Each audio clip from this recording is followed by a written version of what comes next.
When it comes to old school journalism and investigative reporting, they don't make them like John Pilger anymore. They bomb Cambodia, a neutral country, back to the Stone Age. The Australian journalist, author and documentary filmmaker has dedicated his life to the pursuit of truth. It's called civil disobedience. Thank you. And in a business overtaken by spin, misleading narratives and government cover-ups, he remains outspoken and fearless. We must be skeptical of absolutely everything. From the war in Ukraine, Above all, this is a war of propaganda. to the plight of jailed WikiLeaks founder Julian Assange, That if Julian goes to the United States, that will be the end of him. He will die. John Pilger discusses it all in the latest episode of Talking Post. John Pilger, thank you very much for joining us. Let's get straight to it. Now, Russia has invaded Ukraine. Now, if you ask me for my personal opinion, I mean, all war is wrong. All invasions are wrong. But at the same time, John, I do remember I was pretty critical as well of this invasion that was not happening. Just the build-up on the Russian side of the border, the build-up on the Ukrainian side, and then weeks and weeks of saying it's never going to happen. But it did. So what happened there? Well, if you see it from the Russian side, without taking the side of Russia, it looks rather different. There was Russian troops, as you may remember, up to February, massing on the Ukrainian border, and they eventually invaded. That was the news on this side of the border. On the other side of the border, there were 60,000 Ukrainian troops who were massing on the line of contact right across Donbass.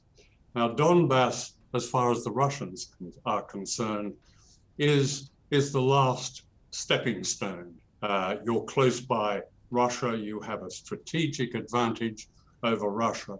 Everything in modern Russian history, and in not so modern history, tells us that the Russians will never tolerate this, that they regard this as a threat, and they have much of their history to justify it. History is, in any discussion of geopolitics, history has to be part of one's analysis, even if it's not overt. It has to be understood. There has to be a basic knowledge of it to understand why things are happening or what is likely to happen. Our ignorance of Russia, like our ignorance of China in the West, allows none of that historical sense of how people see the threat and how political forces see the threat. This is not in any way to, if you like, condone Putin's invasion, but it has to be understood. So I don't think Russia is going to gain from this. Once you unleash war, then literally anything can happen. Is this going to be a decades-long war? Because it seems like the US is determined to defeat Russia in Ukraine itself by arming the Ukrainians, by building a coalition against Russia, etc.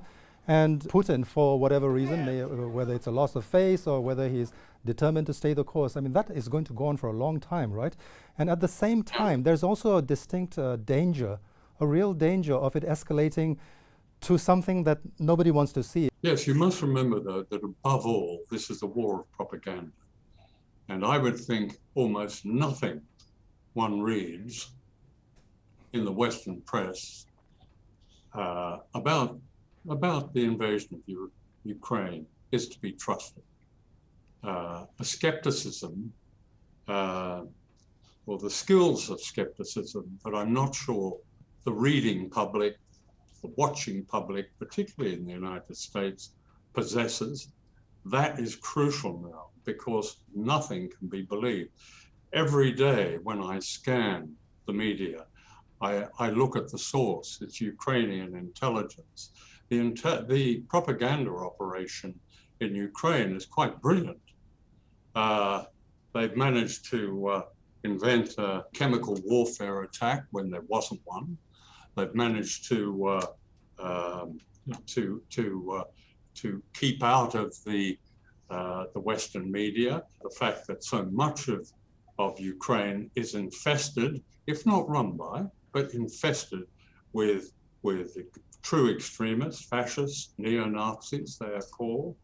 The United States may be about to fight, you're saying, or to encourage a war in which it plays a leading role in Ukraine. What to remember here is the US doesn't give a damn about Ukraine. Ukraine is simply a pawn in this, but the object, as the US Defense Secretary is, and I paraphrase him, is to destroy the Russian Federation. That's been known for a long time. That is probably the most dangerous project in the world today, because the Russians are not going to allow that. When you talk about not trusting anything that you see in the media, unfortunately, even being a member of the mainstream media myself, I have to agree with you to a great extent there because of the disproportionate coverage in this war.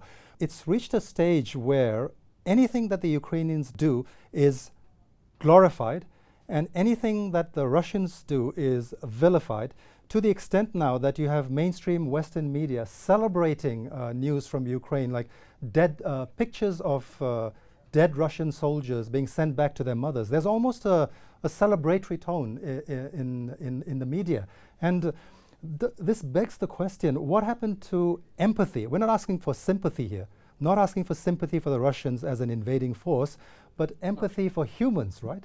For young lives, soldiers who've been sent into war, not by their choice. They follow, it's the military, they follow orders. Well, I've spent my career working in the mainstream, and I've covered probably 7, 8, 9 shooting wars. I've never seen a coverage so utterly consumed by a tsunami of jingoism and of manipulated jingoism as this one. And that's why nothing should be trusted. I say that to people all the time. I said, unless you're going to sit in front of your television and deconstruct what you see, actually take it away with you and check it and try to verify it as much as you can. And if you can't, to discard it. Well, most people don't have the time to do that. I don't have the time to do it. Therefore, I have to say I ignore it most of the time. There are honorable exceptions. Of course there are. They're very few and far between. I mean, what has happened in my recent lifetime in the mainstream media is that, now I'm speaking about, I've spent most of my time in the British, working in the British media, in the British press, is that spaces that were there for journalists who might be called, let's say, mavericks. That is, they made an effort to tell the truth. They went against the grain. That was tolerated. When I went into Fleet Street in London, starting from the 1960s, there were spaces for people like that, and I filled one of them. Those spaces have been closed. Certainly there is much more media, and there's probably much more opportunity. And yet the reporting, this is probably the first war in Ukraine reported by social media. That doesn't call on the higher standards of professionalism. But it does mean that at least we have a way to question what we see and hear and read in the mainstream media. The mainstream media is part of a propaganda war. That's not said or meant to be in any way agitprop. I'm speaking against the craft that, if you like, gave me a home through all my career. But that's the truth. And we must be skeptical. We must be skeptical of absolutely everything. You've just had the Australian election. You have a new government in power now. Labour is back. What can we expect with the new government, given the track record of the previous one in terms of its foreign policy? Is there going to be some kind of change in its approach to the region, say countries like China, or is this just meet the new boss, same as the old boss? I think your expectations and hopes must be kept at a very, very low level. I would think there is nothing to separate, nothing substantial anyway, to separate present Labour government from the last coalition government in terms of foreign policy. I mean, here we've had a good example where Anthony Albanese, the new Prime Minister, has just been to Tokyo to meet with Biden and Modi and others. There he had plenty of opportunity, even make a token gesture on China, especially as Prime Minister Li and others in the Chinese government had said, in effect, let's try diplomacy. But instead, he gave the world a lecture about something called Australian values. I don't know what they are. That's not diplomacy. That's playing, as Australia has been doing for too many years, and that is as an echo of the United States. So I wouldn't expect much. One of the documentaries you made some years ago was the coming war against China. You're talking about that. Now, given the latest situation, you have the Quad being set up, the posturing, the US-led coalition against China to contain China, all that's going on. And given this new government, are we still heading towards that collision course as far as the way Australia is going about it with its Western partners, the US-led? Is there still a clear and present danger of us descending into something that nobody wants to see in the end? I mean, it's very flattering, I suppose, that Australia should be mentioned in this way, because I don't think it matters a damn what Australia in the end does. It's what the United States does. Australia follows the United States. Australian foreign policy, its military, its intelligence community, its media, much of its public intellectual life is integrated into the United States. It's often a term of an insult to say Australia's the 51st state, but it is. It is what happens in Washington that matters. And in Australia, as in basically in the United Kingdom with various variations, the United States leads. And what they want, usually they get. The fact that China is surrounded by some 40 US bases, all the way up from Australia, new bases in Australia, all the way up through the Pacific, across to Asia, up to Korea and Japan and Okinawa, floating in bases, all aimed at the industrial heartland of China. That is never mentioned here. It was never mentioned in the election campaign. It's never mentioned in the media. Instead, we have periodic outbursts about China's assertiveness in the South China Sea. So there has been a sort of what they like to call now, I hate this term, but a soft war already being waged against China. That's what we live with day after day. It's extremely dangerous. Let's talk about Julian Assange, basically a political prisoner being held on trumped-up charges. You're a good friend of his. You've been in touch with him. Now, we all know the political row over Assange's imprisonment and the fate that he's being subjected to. But can you give us an idea from your personal interaction with Julian? Give us a sense of what's happening to him as a man now, as a human being. Well, I have it through his wife and others. I haven't seen him for about 18 months in prison, but I'm always, when I have seen him, I have been astonished at his resilience.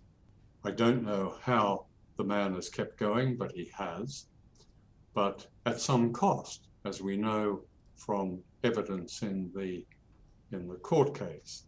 And I don't think there's any doubt in my mind, as there is no doubt in the minds of his loved ones, that if Julian goes to the United States and is effectively dropped in a penal hellhole, that will be the end of him, literally. He will die.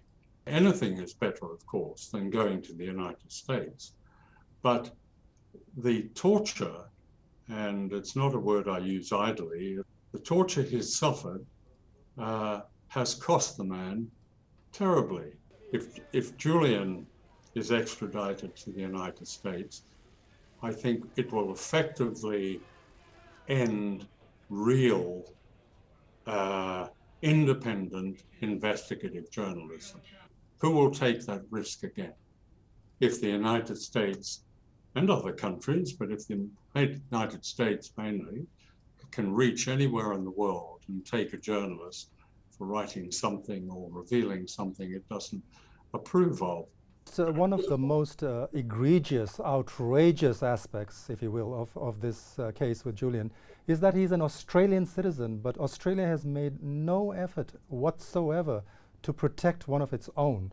But the new Australian Prime Minister, is that just lip service? But he did say that enough is enough, something needs to be done. He said he doesn't agree with what Julian has done, but enough is enough. So is there a chance now that there may be something, that Australia will try to do something? I think it goes back to your original question about Australia and China.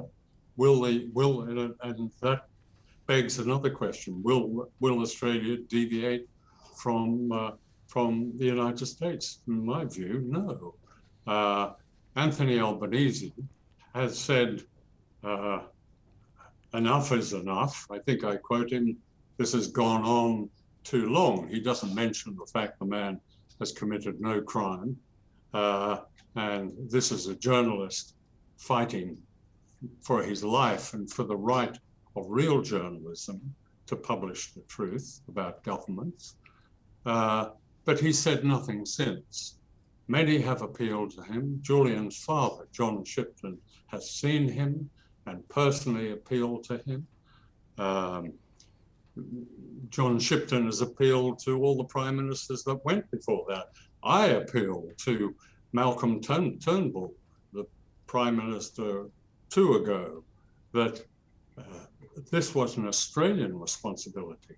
The man is an Australian. Does nationality mean nothing? Well, apparently it means nothing, because Australia has not only done nothing, it has colluded with the United States to keep Julian where he is.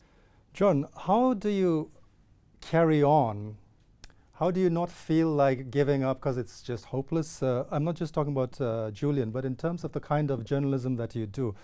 I see people attacking you. I see people calling you a pinko commie, that kind of stuff. How do you carry on? Well, that's an old one, a commie, my goodness. The great journalist James Cameron once said, if they call you a communist, especially a communist dupe, then you'll know you're doing something right, you're succeeding. But look, I could ask you the same question. Ask any good journalist how they carry on, because they believe in journalism. I feel like giving up a lot of times. I feel like giving up a lot of times. Well, sometimes I felt like giving up, but I have such a passion for journalism. It's addictive. It has been addictive all my life. And I believe it is so important. And when you're faced with of the day after day examples of the worst kind of journalism that isn't really journalism at all, then I think that's only further encouragement to keep going. People, we have a responsibility, journalists, to our audience. We have a responsibility to give them as much of the truth as we possibly can. We can very seldom give them the whole truth. Doesn't happen, but we have that responsibility. And I've had enough response from audiences, my audience, television, newspapers, to understand that it works. It's appreciated. It's understood.